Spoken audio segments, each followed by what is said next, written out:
Market में gaming phones तो आ ही रहे थे, but this is different. 120 FPS पे गेम तो आपको चलेगा ही, बट फोन साथ में गर्म भी नहीं होगा। फोन में इनबिल्ट फैन लगा हुआ है जो कि एक्चुअली हीट होने से बचाता है। नॉर्मली ऐसे गेमिंग फोन्स आपको इंडिया में नहीं मिलते हैं। बाकी कंट्रीज में बहुत सारे गेमिंग फोन्स लॉन्च होते हैं और उसमें आपको इनबिल्ट फैन भी मिलता है और बहुत तगड़ी परफॉर्मेंस भी, बट उनके प्राइसेस बहुत ज्यादा हाई होते हैं। ये फोन इतने ज्यादा प्राइस का तो नहीं है, बट ये कंपनी ने first time gaming phone launch किया है और ये BGMI में एक्चुअली 120 FPS दे रहा है विदाउट एनी हीट। मैं बात कर रहा हूँ Oppo K13 Turbo Pro की। Oppo ने आज तक कोई भी गेमिंग फोन लॉन्च नहीं किया, गेमर्स को कभी टारगेट नहीं किया, बट अब जब ये फोन लॉन्च किया है वो सारी प्रॉब्लम्स को सॉल्व करते हुए किया है। अब नॉर्मली फोन्स कैसे होते हैं, कोई बहुत ही ज्यादा अच्छा दिखता है बट उसकी परफॉर्मेंस खराब होती है, कोई बहुत ही बेकार दिखता है बट परफॉर्मेंस बहुत ज्यादा अच्छी होती है, कोई फोन बहुत अच्छी परफॉर्मेंस देता है बट बहुत ज्यादा हीट करता है। तो ये सारी प्रॉब्लम्स ये फोन सॉल्व करता है। बट एक ट्विस्ट है, जिस प्राइस के अंदर ये फोन आ रहा है ना, उससे लगभग 10,000 कम में आपको सेम स्पेसिफिकेशन, सेम BGMI की परफॉर्मेंस जैसा फोन मिल जाएगा। बट ये फोन और भी प्रॉब्लम सॉल्व कर रहा है, तो उसके बारे में हम डिस्कस करने वाले हैं कि आपको ये फोन कंसीडर करना चाहिए। इस फोन के अंदर आपको क्या क्या मिलता है, क्या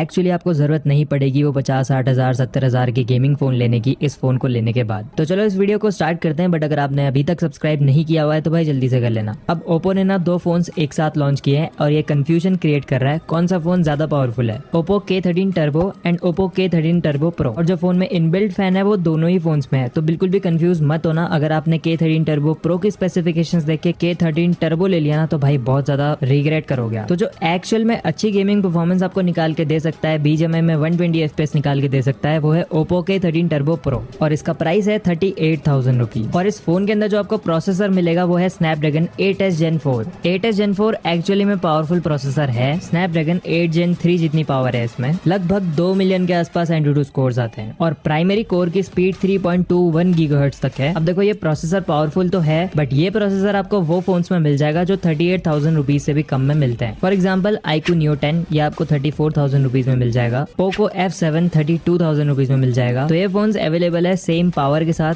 विथ लेस प्राइस। तो Oppo K13 Turbo Pro को क्यों खरीदें? अब ये फोन आपको ज्यादा महंगा तो नहीं, नॉर्मल जो फोन Snapdragon 8s Gen 4 के साथ आ रहे हैं उससे 4,000 रुपए महंगा मिल रहा है और Poco F7 इसके सामने बहुत ज्यादा सस्ता है। बिकॉज Poco F7 अगर आप 32,000 रुपीज में लेते हो तो आपको उसमें 12GB प्लस 256GB वाला वेरिएंट मिल जाएगा। और अगर आप K13 Turbo Pro ही लेना चाहते हो, इसका 12 और 256GB वाला वेरिएंट आपको 40,000 में मिलेगा, यानी कि 8,000 का डिफरेंस। तो ये फोन में कुछ तो डिफरेंस होगा, तो वो डिफरेंस क्रिएट करने के लिए यहाँ पे एक फैन डाल दिया है जो कि एक्चुअली काम करता है और फोन को कूल रखता है और इसको Oppo ने नाम दिया है Storm Engine टेक्नोलॉजी। ये जो छोटा सा फैन फोन के अंदर लगा है ना, ये 18,000 RPM पे रन करता है और फोन को कूल रखने के लिए सिर्फ फैन ही नहीं, प्रॉपर कूलिंग सिस्टम भी है। अल्ट्रा लार्ज 7000 mm स्क्वायर का वेपर चैम्बर है जो फोन की हीट को कम करता है और एक्चुअली इसकी नीड है भी। फोन्स में सबसे बड़ी प्रॉब्लम होती है हीटिंग की। हीट होने के बाद फिर थ्रॉटल करता है फोन। ताकि आपका फोन सेफ रहे, आपकी बैटरी को कोई नुकसान ना हो, फोन अपनी परफॉर्मेंस को कम कर देता है। इसी वजह से आपके फोन के अंदर आपको लैग देखने को मिलता है।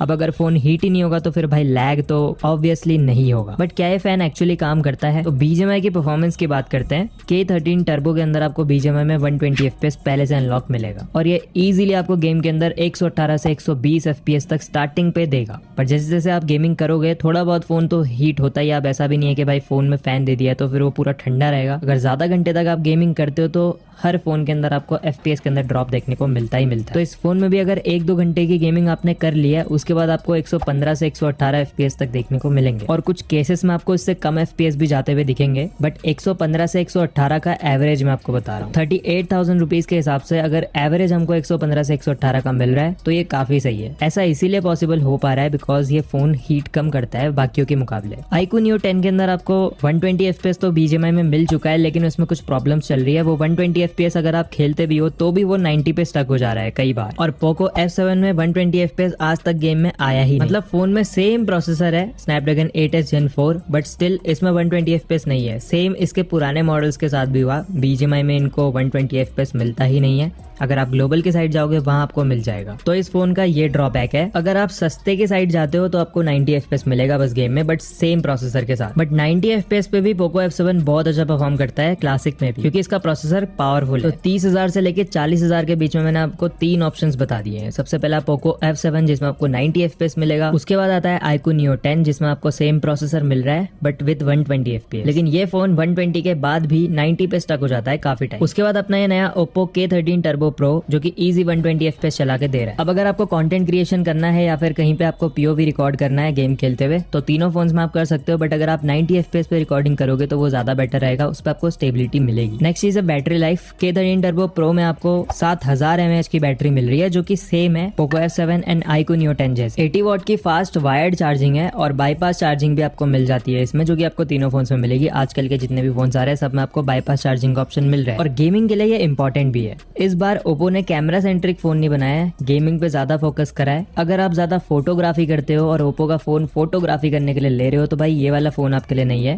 ये सिर्फ गेमर्स को टारगेट करके बनाया गया है, बट स्टिल डिसेंट फोटोज आप इससे ले सकते हो। बाकी फोन्स में आपको मोर वर्सेटाइल सेटअप मिल जाता है, अल्ट्रा वाइड और मैक्रो लेंसेज भी मिलते हैं, बट इसमें बेसिक है। ओप्पो ने पहली बार ये चीज करी है और वो जो फैन डाला है ना पीछे वो बहुत सही लग रहा है देखने में। उसमें आपको 8GB लाइट भी मिलती है और कैमरा की प्लेसमेंट में उसको डाल दिया वो भी सही लग रहा है, बट कैमरास का सेटअप इस बार कम है, डिसेंट फोटोज आप ले पाओगे। अब अगर तीनों फोन्स को साइड बाय साइड देखा जाए तो मैं रैंकिंग देना चाहूंगा लुक वाइज। ये जो K13 टर्बो प्रो है ना ये मेरे को सबसे सही लगा लुक वाइज। सेकंड नंबर पे है पोको F7, ये भी फुल गेमिंग वाइब देता है। थर्ड नंबर पे है iQOO Neo 10 क्योंकि इसमें कुछ इनोवेशन नहीं हुई है अभी तक। अब देखो मैंने आपको सारी चीजें बता दी, ये जो तीन फोन्स हैं इनकी स्पेसिफिकेशंस लगभग सेम है, बस डिफरेंस आ रहा है वो कूलिंग सिस्टम का, वो जो फैन फोन के अंदर लगाया हुआ है और इसी चीज के आपसे ज्यादा पैसे लिए जा रहे हैं। तो अब मैं आपको एक और सॉल्यूशन बताता हूँ, अगर आपका बजट कम है और आपको आपके फोन को कूल ही रखना है तो आप फोन कूलर भी ले सकते हो और वो इससे ज्यादा इफेक्टिव रहेगा, क्योंकि ये चीज मैं खुद ट्राई कर चुका हूँ। अगर आपको एक बेस्ट फोन कूलर चाहिए तो मैंने आपको लिंक डिस्क्रिप्शन पे दे दिया है, आप वहां से परचेज कर सकते हो। बाकी अब आपकी मर्जी है 4000 रुपए ज्यादा देने हैं या कम देने हैं, ऑलमोस्ट सेम स्पेसिफिकेशंस और सेम पावर के साथ ये फोन्स आ रहे हैं। मैं डेफिनेटली रिकमेंड करूंगा ओप्पो K13 टर्बो प्रो को। खैर अगर आपने अभी तक सब्सक्राइब नहीं किया हुआ है तो भाई जल्दी से कर लेना। अब ओप्पो ने ना सिर्फ K13 टर्बो प्रो ही नहीं निकाला है, K13 टर्बो भी निकाला है जो कि 28,000 रुपीज में आ रहा है। इस फोन में सब कुछ सेम है प्रो मॉडल की तरह, बट कुछ कुछ चेंजेस हैं जो कि मैं आपको बता देता हूँ। सबसे पहला तो प्रोसेसर इसमें आपको स्नैपड्रैगन का नहीं मिल रहा है, मीडियाटेक डायमेंसिटी 8450 मिल रहा है जो कि 4nm बेस्ड है। ये प्रोसेसर भी पावरफुल है बट ये BGMI में 90 FPS के लिए कैपेबल है, तो ये फोन में आपको सिर्फ 90 FPS मिलेगा BGMI के अंदर। बैटरी सेम है 7000 mAh, डिस्प्ले भी सेम है, 80 वॉट की फास्ट चार्जिंग है, इसमें भी आपको कूलिंग फैन मिलता है।